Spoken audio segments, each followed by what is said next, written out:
Serpentholm.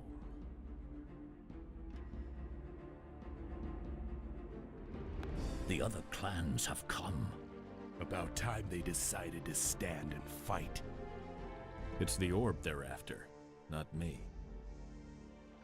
There's a lot of them.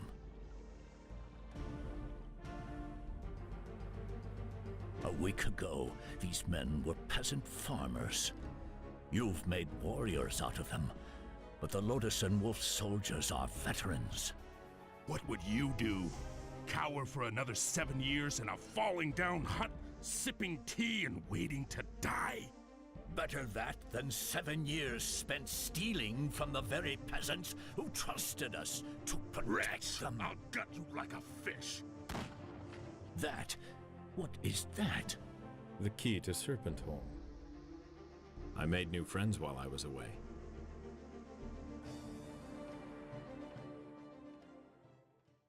What's up guys, welcome back to my Battlegrounds playthrough. My name is Alex and this time I'm going to play through one of the longer maps that the campaign has to offer. Now many battles have been fought on these grounds, but none so fierce as this will be the new seat of the Dragon Clan's Republic. We must leave no trace of the opposition or we compromise the clan's security forever. Okay, so generally when you hear something like a long map, you should start thinking to yourself something like, wait a minute, do you mean there are multiple enemies or something? And the short answer is yes. The longer answer is we fight both the Lotus and the Wolf clan. Yes, sir. But on the bright side, both of these clans are hostile towards one another. So in case they see each other on the battlefield, they might save me the trouble of facing two armies at once. One more thing to say about this map is that it flashes the last card in terms of unit tiers. I'm able to train a third tier dragon unit now, which is the samurai. Along the way, new possibilities for lower tier units open as well. So personally I enjoy playing this map unconventionally. But what is conventional playing in Battlegrounds or other RTS games, you might ask? Well, what I mean by unconventionally is that I won't construct my base near any type of resource, but instead I'll pick the highest ground I can on this map, Serpentholm. But how can I do something so radical when I don't have any rice and water near Serpentholm? So what I'm going to do is leave a peasant hut and a few peasants in a place I was supposed to build my base to provide me with rice. As for water, well, I can start by collecting it from a natural source until I build a well. But as you might have guessed, I'll have trouble with building space. Well, it can be done if you're not throwing buildings everywhere thoughtlessly, and in that case I shall calculate my moves. Because rebuilding stuff can be a pain, especially when you're short on space. Now, since I might have an issue with resources, I'm going to increase their max capacity. So I'll build all the structures I need to build an army, and after that I'm going to build as many huts as I can. The idea is, if I have my rice collecting hut demolished and my peasants killed, I'll have a stock of resources to buy me some time to rebuild and reallocate peasants to rice.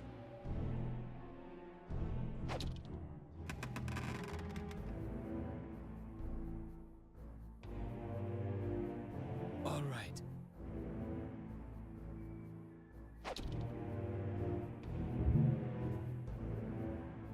So did you guess why I picked this spot to build a base yet?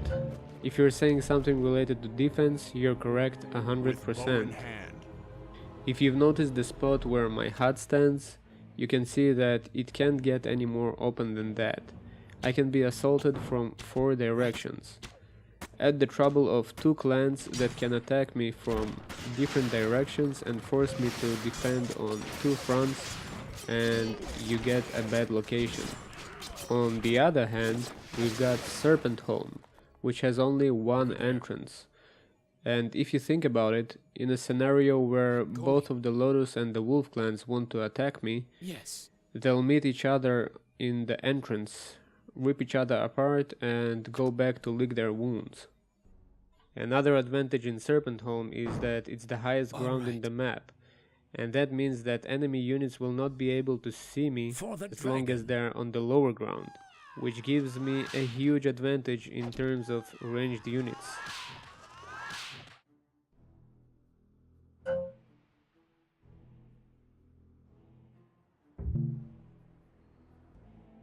One thing I might want to do is leave a couple of archers near my watchtower to add some firepower to my defense. Alright, so my alchemist hut is built and it's time to construct my bathhouse. Yes, sir. Okay, so a few words regarding the alchemist hut. This building is responsible for training the chemists, which are the guys with the huge firecrackers. These guys are mostly useful against buildings, but the reason I don't use them too much is because they are very vulnerable and have less uses than I would like to. That's why you might see me using 2 of them from time to time for the sake of variation. So other units that the alchemist hut can train are the kabuki warriors. These are funny bouncing guys that have the magic damage in their arsenal, and that makes them useful against ronins and samurais and other units. Plus, they can be useful against the Lotus's Master Warlock that we came across last episode. But of course you'll need more than 1 kabuki, because the Warlock's health is just stupid high. You can also send archers to the alchemist hut and train them into Powerkeg's cannoneers. They are sumo-like units that are being used as an artillery force in your party. They are good for building destruction and against units that are vulnerable to piercing damage. But there is a huge downside to them, which is their speed and their low fire rate. I personally have low usage for them because of that, and another downside is that they are very weak against cutting damage, and that is a rather big chunk of the units in the game. And the last but definitely not least unit that you can train in the alchemist hut is the samurai. Now the samurai is not exclusive for the hut. As long as you send a peasant to train through all 3 training grounds, you will receive a samurai. Now the samurais are really a force on their own. They can wield both a sword and a bow, but their bow ability isn't as good as an upgraded archer, so you shouldn't rely on it too much. There are many positives in his abilities, but one of the scariest ability of the samurai is called Suppoko or Harakiri in different Japanese literatures. It's when a samurai is disemboweling himself when he is about to die. So after a seppuku is committed, there is an AoE damage or area of effect damage. Now, if you'll ever watch competitive battlegrounds matches, you'll see that sometimes people send a samurai alone to face a group of units with the intention of him to commit seppuku. The idea is that the damage that the seppuku releases will earn yank points. So let me tell you a little story regarding the seppuku tradition within the samurais. If you watch the movie The Last Samurai with Tom Cruise, there was this moment that a samurai general committed seppuku and was beheaded by Katsumoto. It was explained that seppuku is committed when a samurai has lost in battle and prevents himself from being captured and tortured, or in a scenario where he can't bear the shame of his deeds or loss. On the battlefield, samurais would commit various types of suicides, like falling on a sword from a horse, jumping off a cliff, or slitting their own throats, because they could not perform a ceremony on the battlefield. But if a ceremony took place afterwards, the seppuku would be committed with a smaller sharpened sword called tanto that samurais would wear. Along with that, there would be a second role in the ceremony, the person who beheads the one that commits the seppuku. And if I remember correctly, it was explained in the film that the beheading is performed at the highest point of pain and is done to prevent further pain and agony.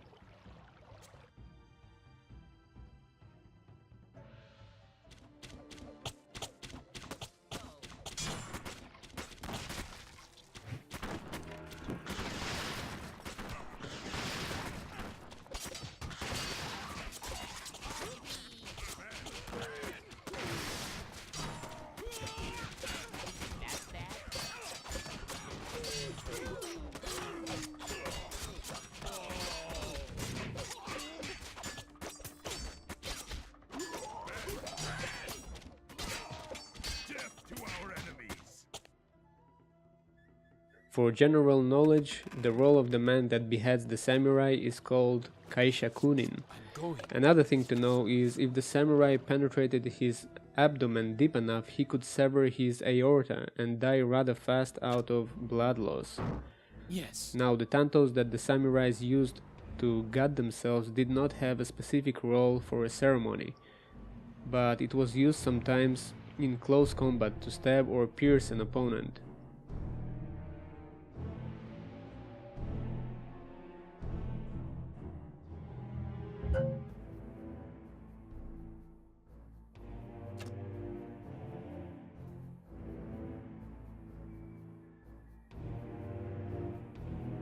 And this is one of those times where you get poor planning in a tight spot, as I mentioned before. I will have to demolish the peasant hut I built earlier and construct a watchtower in its stead. The question that rises with that act is, why would I want a watchtower there in the first place? Well, you can see from time to time Lotus units are moving in the area. Now, if I place an archer on a watchtower up there, I can sneak a few arrows to their moving force. The AI has a tendency of moving little by little and to add units to their existing force to make it larger. So if I taunt them with arrows from a spot that they cannot reach, it will force them to rush towards my base prematurely, which most likely will result in no casualties from my side. Now, I'm not going to cut the process of me building a base for the sake of shortening the video, because I thought it would be a good idea to show you guys how to manage all your building space, in case you would like to give this method a try by yourself.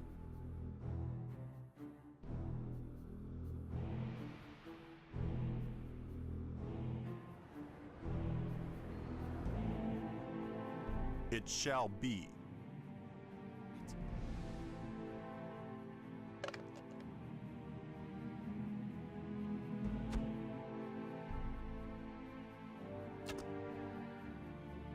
Now, I'm building a well here because it's close to the peasant hut, but I would suggest to build it at the entrance of the base, and I'll explain why after I finish building my third watchtower. All right.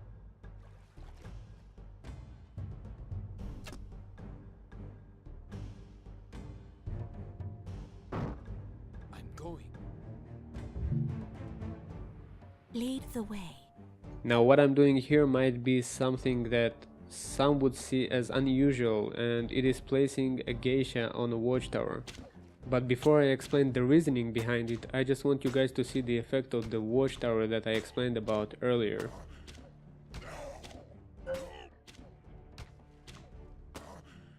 And that's one unit I don't need to worry about anymore. Now, back to the subject of the geisha on the watchtower. The reasoning behind it is Kenji. I still didn't reach to a point where I can allow myself losing him. But still I use him for the protection of the base against two clans. So the way I balance the risk with his strength is with healing abilities.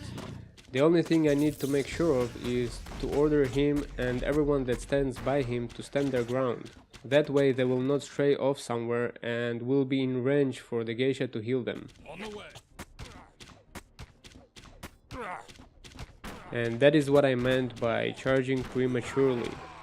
They didn't come at me as a concentrated force, and that made it so much easier to pick them out one by one. If you're wondering about that black cloud that the Unclean One leaves behind him after he dies, you can say it has the same effect of being in the middle of the woods. And that means that your range of sight is damaged, although you can still walk around, you're not paralyzed or anything. Other second-tier Lotus units also leave a gift after they depart from the world. For example, the infested one has this area of effect maggot eruption, where his body shoots maggots everywhere. Or the diseased one that leaves a pool of rot or some sort of poison that deals continuous magical damage. And I think that in the heat of battle, this tool is the most effective. I have focus. Meanwhile, I trained a Kabuki warrior, and I think that since I did talk about the samurais and their seppuku ceremony and tradition, maybe I should have a word about the Kabuki as well. And from what I can gather, the developers of the game created the Kabuki warrior out of the inspiration of the Kabuki mono, which were and still are these eccentric and flamboyant figures that are seen today in theaters for the purpose of entertainment. What I do not understand is why are they part of the Dragon Clan, as in theory the clan is the representation of honor and goodness in the game. The thing is that the Kabukis were not as honorable as you might think. Many of them were actually rogues, thieves, and even murderers of innocents. The only connection to the Dragon Clan I could think of are samurais, because it seems like the Kabukis were samurais in their past. Now the reason they chose that path of cross-dressing and ridiculous looks is partially because they didn't want to commit seppuku out of fear, mostly, and preferred the life of thievery and outlaws. Now again, not all of them were outlaws, some were servants of wealthy families as well. You can see in the game that they were inspired by the Kabuki mono because of their flamboyant appearance and because of their movement. Now you can even learn an ability where you can entertain your peasants and it will make them work faster by 50%. Now if you try to image search in Google the word Kabuki, you can even see faces that resemble the in-game icon of the unit. Hopefully you find all that info I'm pouring on you a little interesting, but now that I went through all that, let's talk about the logic behind the building of a well near the watchtowers. So unlike many other RTS games, the developers tried to add some more unique mechanics at the time to make the game a bit deeper than others. And one of them was, if a building catches fire, it won't just stand there burning without getting damaged like in Warcraft 3 for an instance, that was released after Battlegrounds by the way. But here's the thing, when a building catches fire it has three types of fire, weak, mediocre and strong. So if I were to take a unit that has fiery elements in his arsenal, the more I attack a building with this unit, the bigger that fire will get. Now there are units that can sort of spark a fire and that will add damage towards buildings, like the Dragon Warrior's energy ball that was mentioned in the comments section by one of the viewers in an earlier video, or the chemists with their firecracker. But in grand total, their attacks won't start fire, although there is a short fire animation ironically. The question that I cannot answer because I didn't try it is if quantity of units matters in that case. And now that you know how the fire mechanism works in this game, logic should tell you that if you want to keep your buildings from being roasted, you need water. It should go without saying, but if the fire is stronger, you obviously need more water. And if I remember correctly, you need 1 bucket for a small fire, 2 for a medium and 3 for a large fire. Or, if you're lucky, it will be raining. And unlike now that you pretty much got used to seeing this nice lush green environment, you will come across different terrains and weather as well.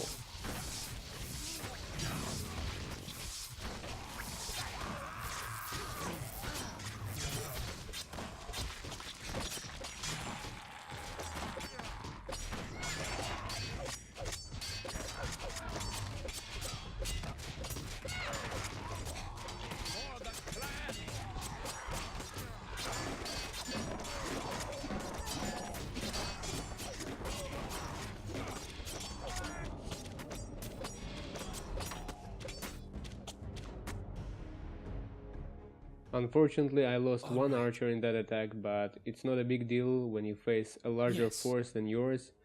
Yes, sir.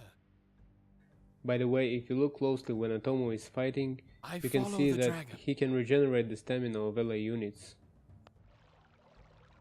I'm pretty much done with building my army. I just need 2 more samurais and 2 geishas, and I'm set.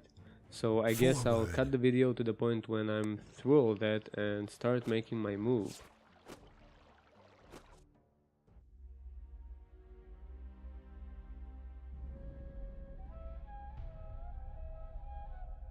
And now comes the hardest part. I should save before moving on.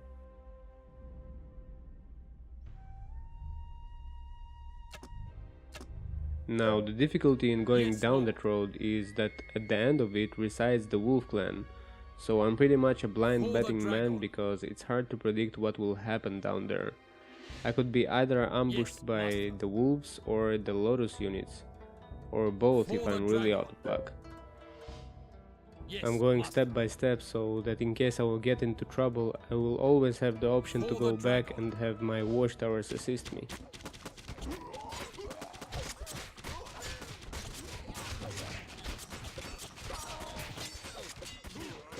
The wind is against you.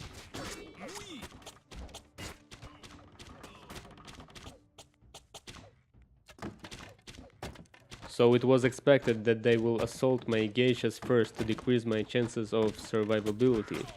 What happens now is that I need to have a firm foothold in this spot until I have 2 more geishas trained. Again.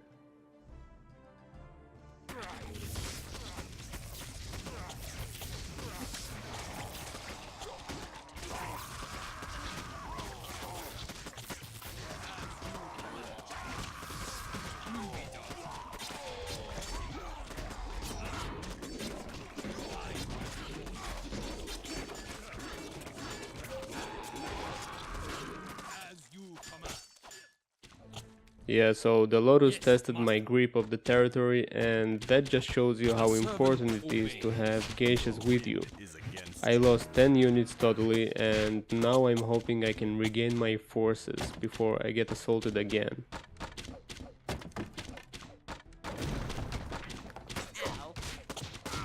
On target. So I regained most of my units now. Moving. And I can start moving towards the wolves. Yes.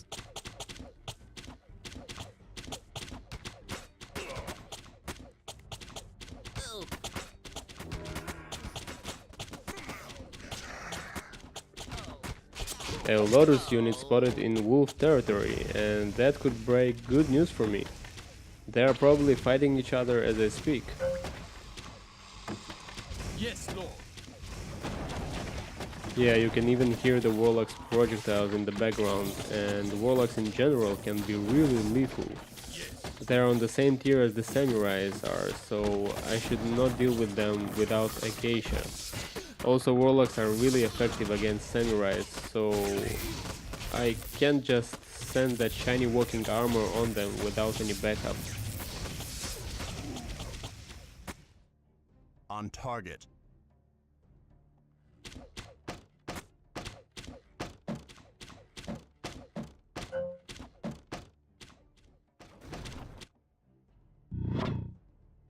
Right.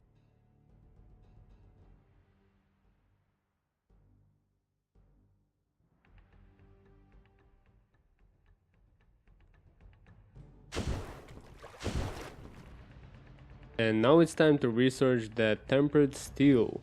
And as you can see, dragon warriors, kabuki warriors and samurais are enjoying an attack boost after researching it.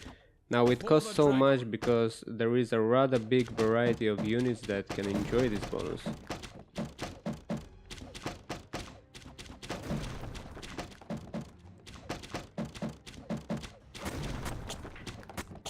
Yes, Lord. Yes. So if you've noticed, I have this tendency of not ordering my archers to shoot something specifically, and instead I'm just leaving them in an open environment near buildings or something. I'm doing so because they are designed to shoot at priority targets. So let's say a unit sees a building in its range. It will start attacking it automatically. But if it gets to see an enemy unit, it will break its attack on the building and engage the unit instead. Now what happens if I select a specific target for an attack? I will set a priority target and can miss a potential upcoming threat. So personally I prefer to do it that way. The other reason is that I suck at micromanaging. That is why I generally don't play many RTS games, That way I can save your potential eye bleeding from watching me struggling with my units. And seek the target. And that brings me to the reason why I decided to stick with uploading these games step by step. Now, I mentioned at the beginning of the walkthrough that I chose these games specifically because I'm more familiar with it and it will make it easier for me to go through the process of getting into uploading voiced videos with it. The other reason is that I'm in the process of building a new PC, and that enforces me to go through older titles first before I finish building it and move on to newer titles. So for now I got myself a huge case and some hardware, and for all of those who are interested in this sort of stuff, I will probably upload a video about building it. But you will have to forgive me in advance in case it won't be as flashy as a video from a tech channel, because unfortunately I lack the equipment to produce a studio grade video, at least for now. Arrows ready.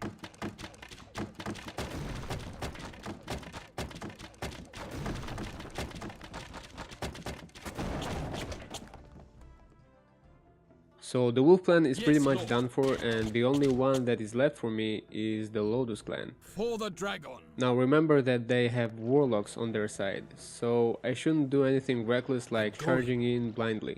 At the first sign of Lotus buildings or units, I should completely stop and try to draw them out to the open as much as I can.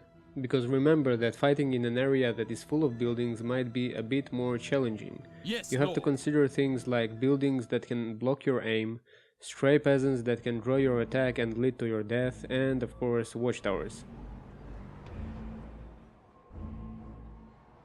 Now this spot right here is where the wolf usually tries to get their act together and build a hut to start producing peasants. I'm going to kill whatever comes to sight, although in case they will start running I won't pursue because I want to deal with the Lotus threat as fast as possible.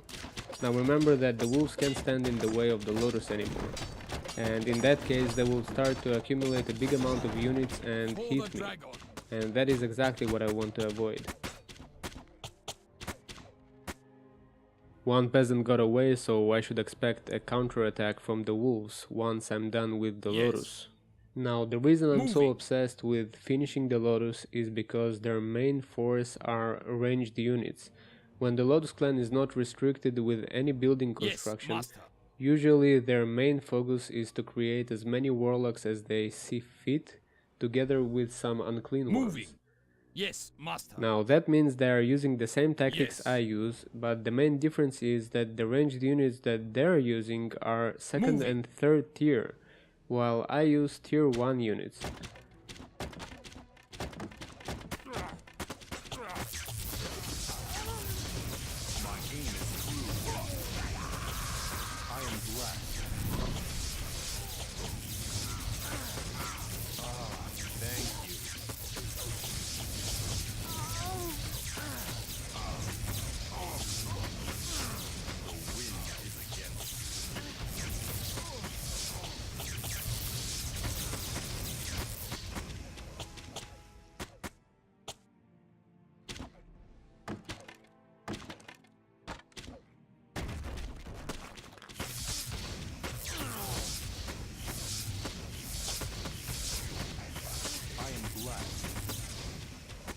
Somehow I got away from it in almost one piece. I have 1 samurai, 1 geisha and 3 archers on my death list, but that is exactly what I was talking about. They just trained a whole bunch of warlocks to counter me with.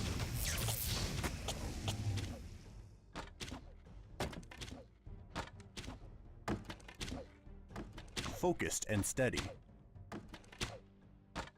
Obviously, from a first perspective, you could say that I'm in a huge disadvantage, but there is one thing that can comfort me, and that is the attack type of the archers. Archers possess the piercing attack type, which is arguably one of the more effective attack types in the game.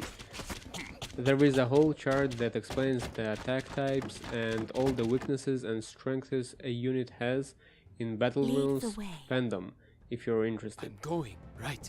Alright. But what I wanted to say is, if 2 armies collide but the majority of the forces are ranged units from both sides, this is where the geisha comes into play.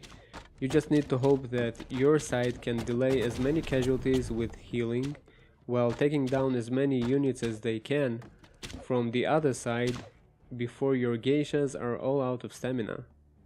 Yes. So I'm left with one geisha for now, and that is definitely not enough. So researching meditation and add it to my pool of abilities might help me somewhat. It should increase the recovery rate of my units while they are idle, though it might not be too useful in battle. If I am under multiple attacks with a little break in between, it could prove somewhat helpful. They shall die. Yes, Lord. Ah, thank you.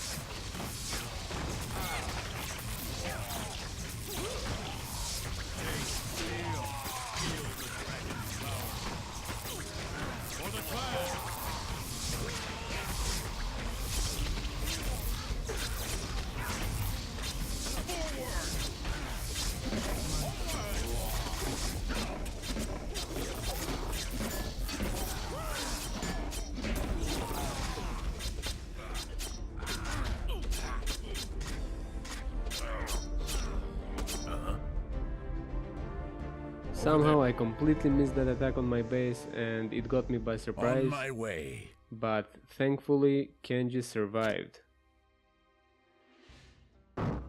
Right.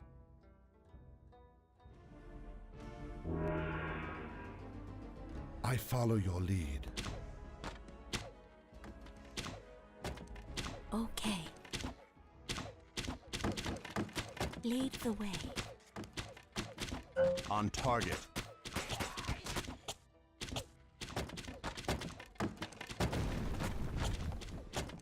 Okay, so now that I have witnessed their defenses and the attack on my base, I can catch a breather knowing that they are all out of units to counter me with. For the dragon.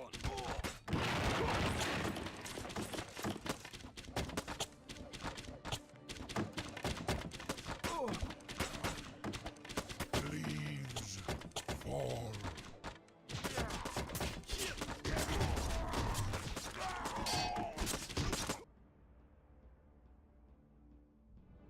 Yes, master. The servant obeys.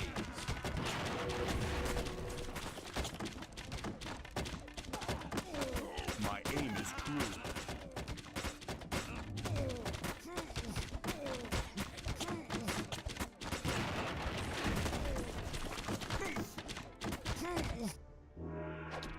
All right.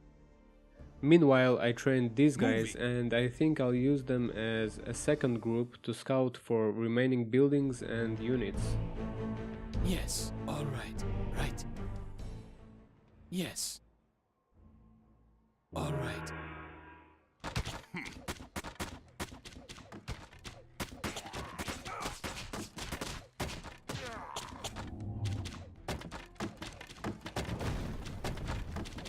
Yes, Lord. It shall be.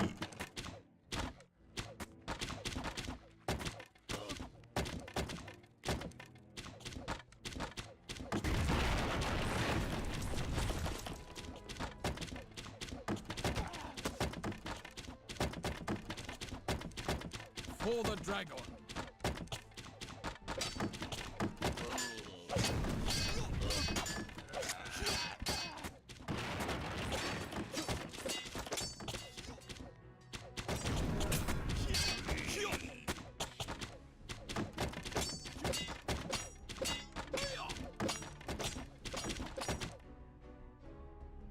Yes, Lord. Yes, Master.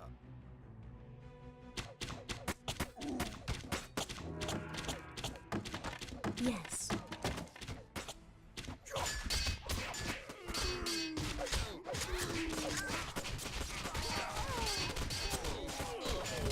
Oh man, they just ended my group's existence. Moving. The servant And now I need to obeys. train new units. Again. Yes, Lord. Yes.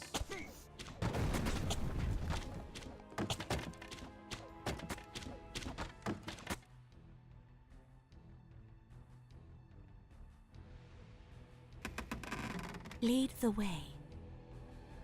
Yes, sir.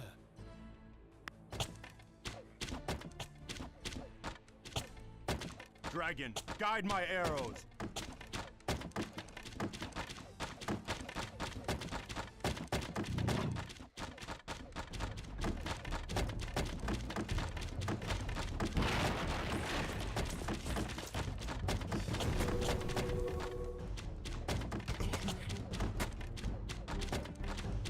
For the dragon.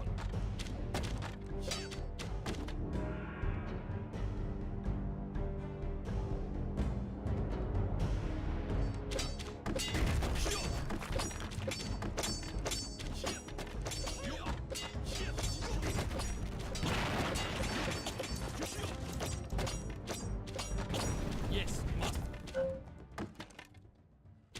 Okay.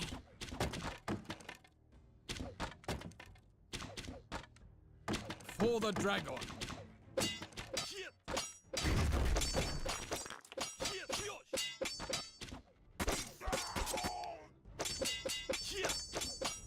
Going.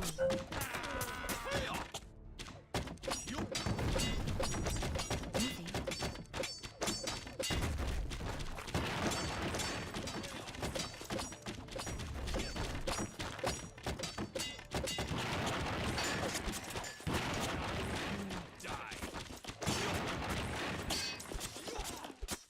I follow.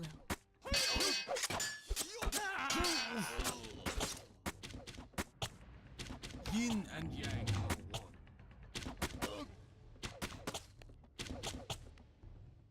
The servant obeys.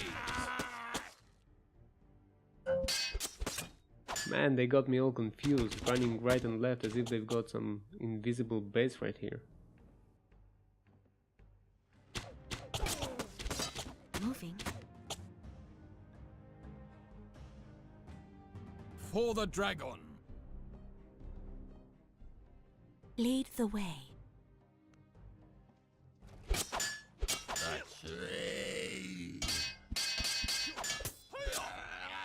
Yes. I have It no will be idea done. what is going on here, and how this hut appeared out of nowhere. I was sweeping the area rather meticulously, I think. Oh boy, the wolves are coming.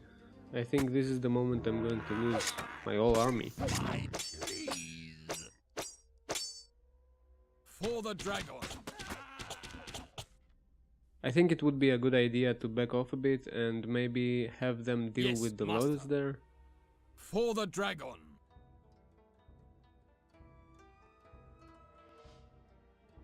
The servant Okay, so now to obeys. get back little by Yes. little and see what happens. The servant obeys.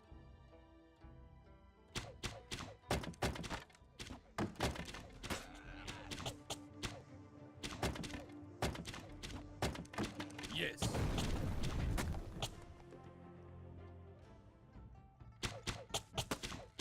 Feeble. Yeah, it looks like they are sniffing around as well. Yes, Lord. For the dragon.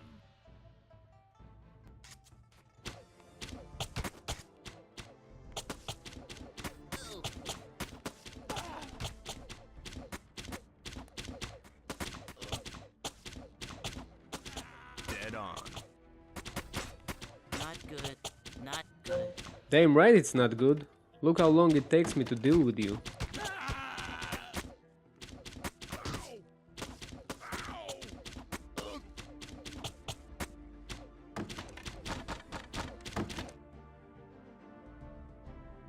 On target. Yes, sir. I follow the dragon. Yes.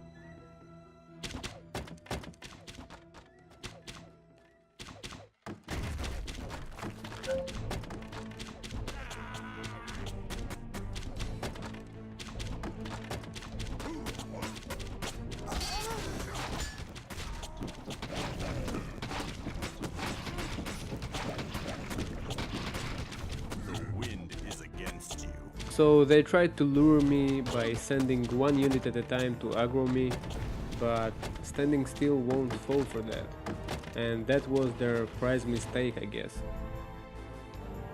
I'm going.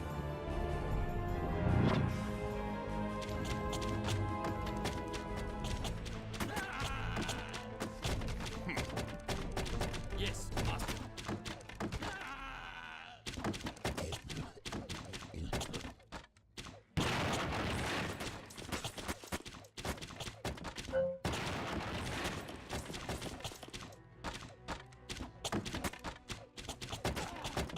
It shall be. Moving. Target eliminated. My trees! Yes, right. Focused and steady.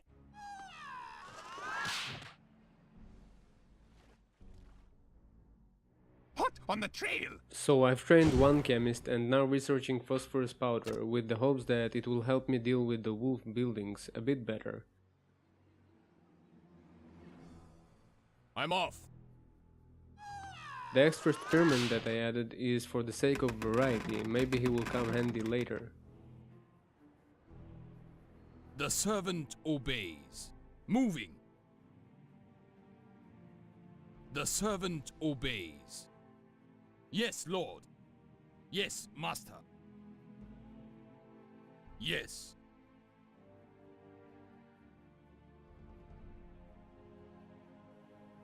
It seems like the Lotus stopped Moving. sending peasants this way, so it's probably a good time to proceed to the next area For the where the dragon. remnants should reside.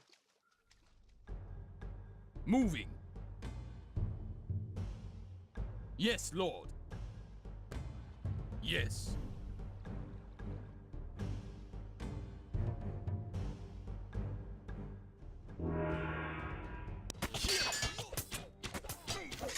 Yeah, me and my big mouth. For the dragon. Yes, Master. Dead on. Moving.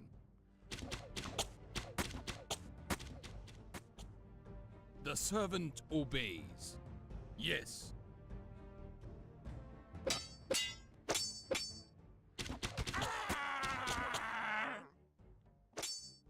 Yes, Lord. For the dragon.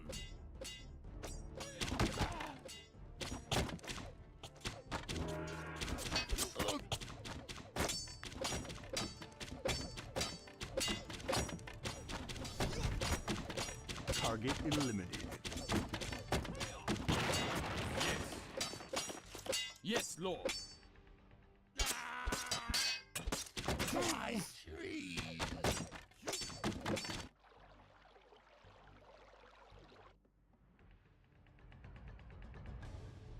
Moving. Okay, let's start moving with the second Going. group. Maybe I'll accomplish something with them. Yes.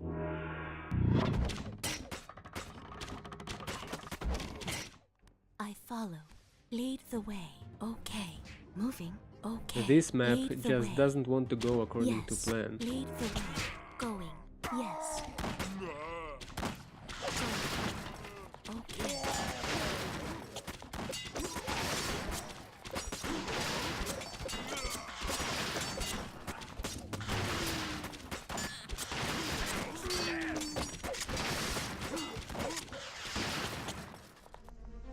Yes.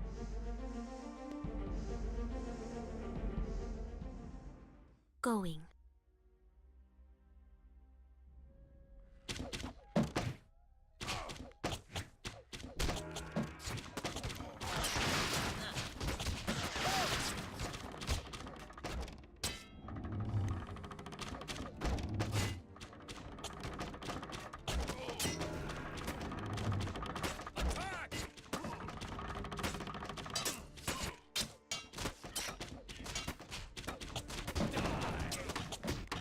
shall Spearmen turned out to be useful after all. On it. Yes. Lead the way.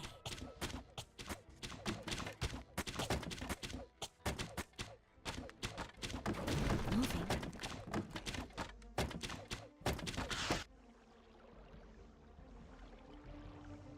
I follow the dragon. Yes. So the best course of action would probably be to take a Alright. peasant that doesn't have much of a use and send him to scout while both groups are busy.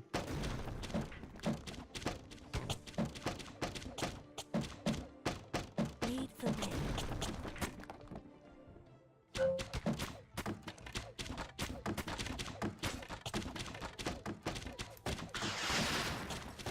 Burn them all!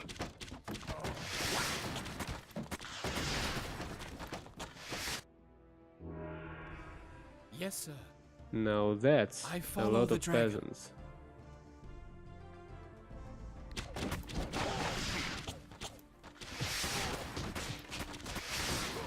My bow is strong.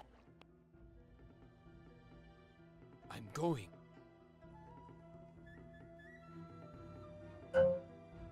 Certainly, with bow in hand.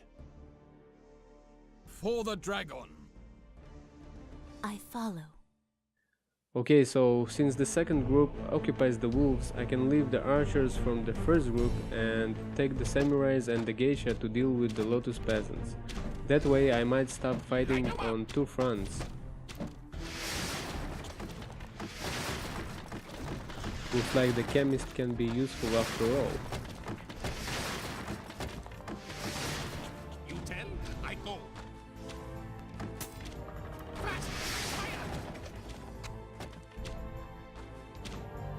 Okay.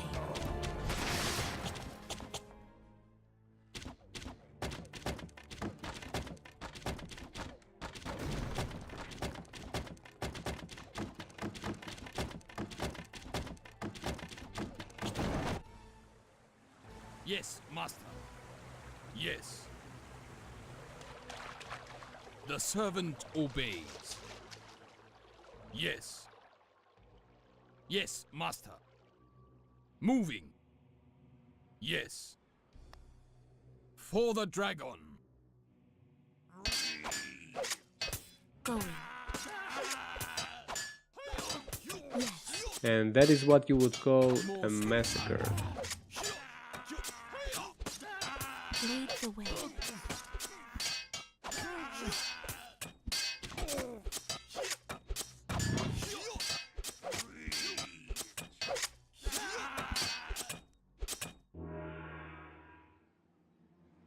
Okay.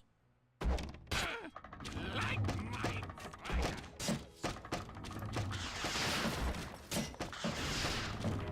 Crush them.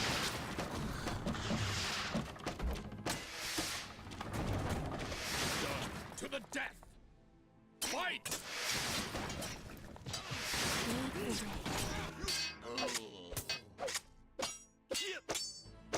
So now that the lotus peasants are too busy to move, I can take my archers to my samurais at last.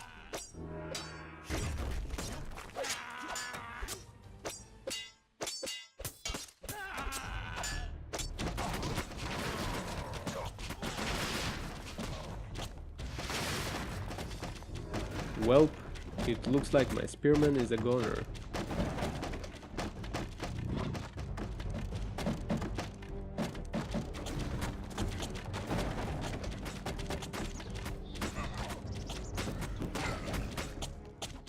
Moving.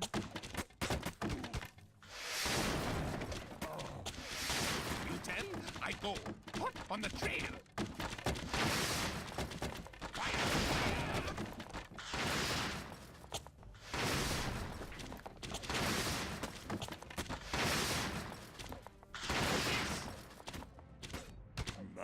home.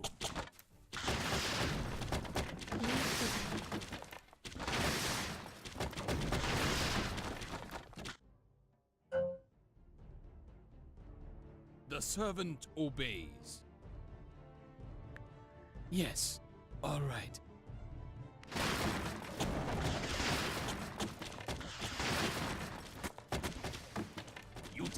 I go.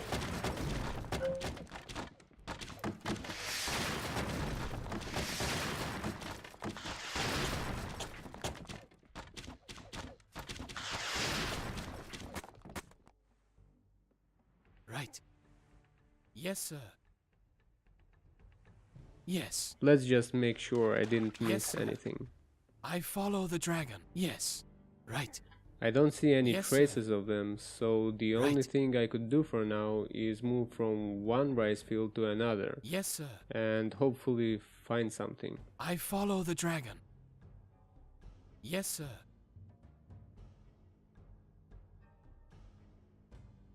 All right. Fast, like fire. I follow. Right. Yes. I'm going. Right. Yes. Moving. Yes, sir. I follow the dragon. When the hell did I manage to build all that?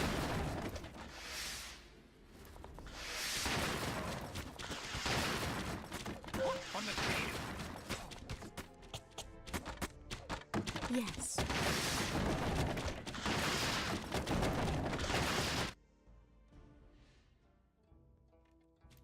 Yes.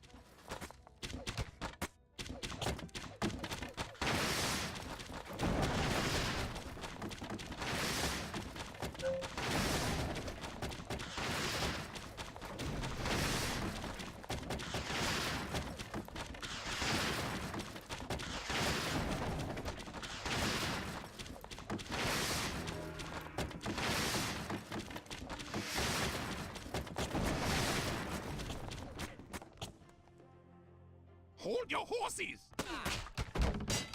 These suckers keep appearing out of nowhere. This is not how I intended this map to go like. Yes, master.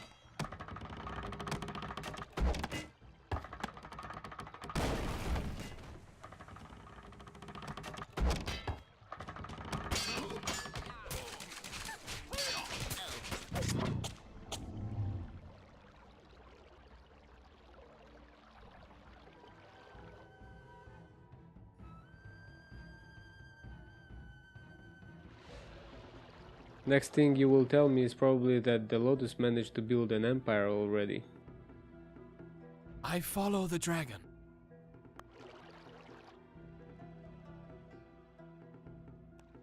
I follow.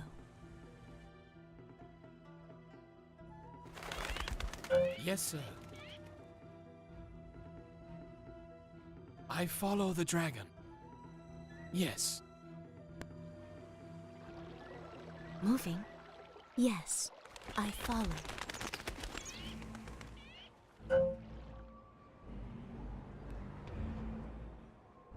Yes, Lord.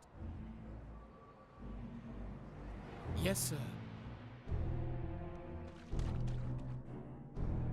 Yes.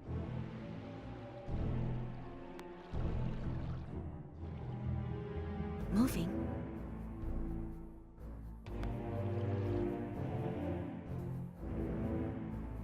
For the dragon.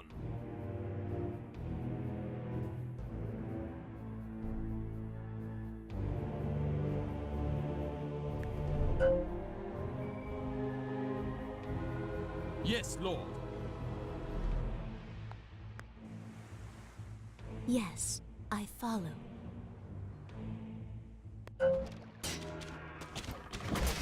Finally, they've come out of hiding. For the dragon. The servant obeys.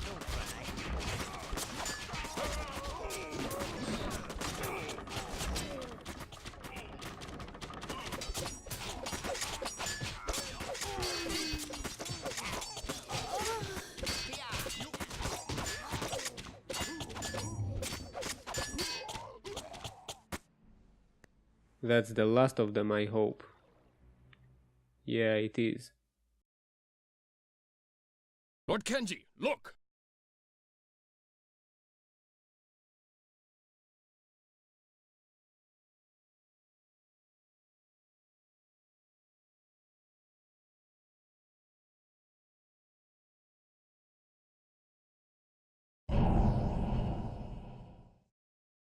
Where is the Serpent's orb? Lost.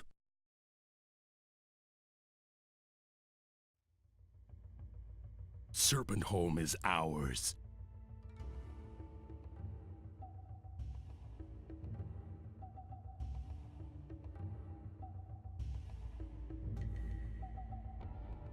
And the one who stole the orb? Gone. We tried to follow. But you lost him. It isn't human. You saw how it moved? I know. It's what killed the serpent. Are you sure? It doesn't matter anymore. Why does he want the orb? Forget the orb. It's just a worthless rock. Shinja. Look around you. We've taken Serpentholm. Doesn't that matter? Look. The dragon and the orb are one. Why did I never see that before? You never looked. It's meaningless. It's not. The orb was only half of Terran's power. This is madness. We've no time for these fantasies about magic and dragons. You must restore the Serpent Clan. No. Then I will.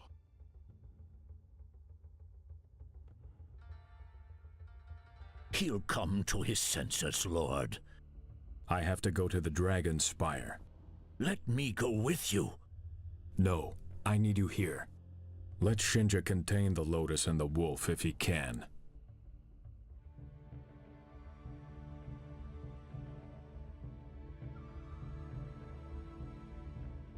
We have to move quickly while the other clans are weak. Kenji said? Kenji's gone, and I have an empire to build. Here, look. Serpentholm is safe for the moment. We'll set the engineers to rebuilding the walls in case our enemies return. The Wolf Clan's army has retreated to the hills. By now, they're preparing to make a stand at the mines. If we hurry, we might take them unprepared. Perhaps rather than attempting a frontal assault, we should press them from the flank. The valleys and swamps in the province could hide our army until we're ready to strike. No, the Wolf Clan is beaten. The Lotus Wizards are the real enemy. Strike them while their backs are to the sea, and we'll finish them once and for all. So this was rather tiresome. I'll just make my choice and explain everything about it on the next map. Thank you for watching, and I'll see you guys soon.